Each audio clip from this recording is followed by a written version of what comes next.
Alright guys, I'm going to be doing a general update here on just all the things that have been happening to the tank in the past week. So first thing you notice is I removed all the Rotella rotundifolia in this area, and I bought some Ludwigia repens, and I used the money from the shrimp to buy those actually.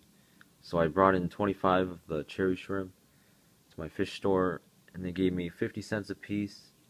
They almost gave me 75 cents a piece, but some of them are a little too small, so that's where I'm going to be bringing them from now on. I'll probably bring in another 25 sometime this month because I still have a lot in here. But I got $12.50 for that, and then I had some other reward from the store because I bought like every $100 you get $5 off or something. So with all that in-store credit, I got all of these plants here, which are in pretty good shape, and there's actually another big group of them back here, which you can't really see because the frog bit is in the way.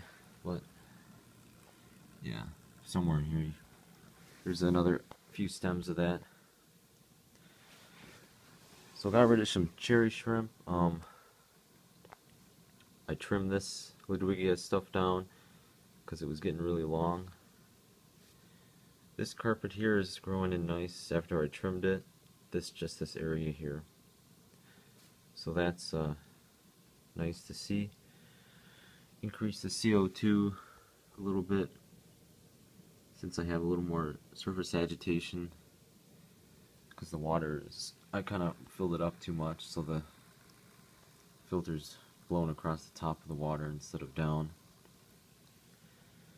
So this is running really well. And I'm still thinking about getting that Eheim 2215 canister filter for this tank and replacing the AquaClear 50 back there. Just because that thing is kind of noisy. It's been noisy this past week, and I tried to clean it out, but it just kind of changed the noise. It didn't really take. It's still noisy in general. Plus I don't know, it just doesn't work the best for me. And the flow is kind of, you just can't really control where the flow goes like you can with a canister filter. So I'm thinking about getting the canister, maybe even taking this off for a little while, because I'm going to have to cycle that the canister filter on, so I'll have to keep that on the tank, and I'll have the output of the canister right in this area.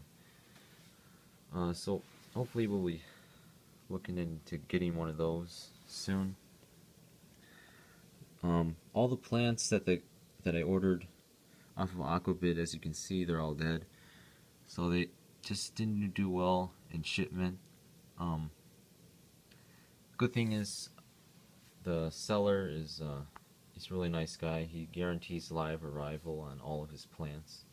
So that's definitely something to look into, especially this time of year where you're taking the chance of the plant's not doing well in the super cold.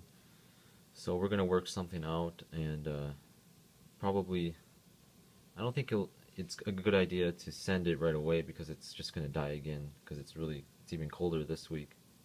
So maybe once it warms up again, he'll send something else. But the shrimp actually ate all the stems of Rotella indica that I put in here because they were just turning to mush. And the S. repens actually survived though. A few stems of that did. And that carpet's looking really nice actually.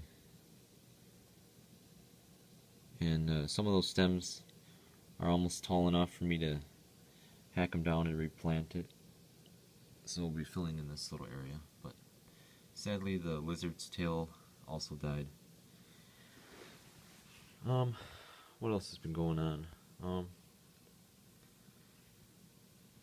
I did attach a light on the back here as like a backdrop almost. You can see if I turn off this light just for a second, there's that light coming off the back of the wall. It's actually a really nice feature because I have that light in the back hooked up to the CO2 timer, which comes on about an hour and a half before the lights do, these actual lights. So that way I can actually see inside the tank, even when right when the CO2 comes on, and it's almost like having the lights on right away. So what I did was, I had some Velcro. This is just a push light, which doesn't really light up very well. There you go. But I used some Velcro, and some pretty strong Velcro, and I attached it on both sides here. The adhesive, one is on the bottom of the stand, and then one is on the actual light. And I just stuck it up on there. This is actually the light I used to have, if you remember. The T8s, these are like 18 inches long, and they worked really well, but I got the Finex LEDs to replace them, and I've just been trying to figure out a way to use them, so I thought this would be a cool way. Here's the bubble counter, running pretty high right now. And once I get the Eheim filter, I'm thinking about maybe switching this out to like an inline diffuser, where the diffuser's connected to the output of the filter, and then have that connected to like a lily pipe that sprays out here. So it'll increase the diffusion rate a lot, so I won't have to use as much CO2, and that'll probably save a lot of money over the course of a year or so. So that's the update. If you have any questions about any of the plants, leave them in the comments below, and thanks for watching.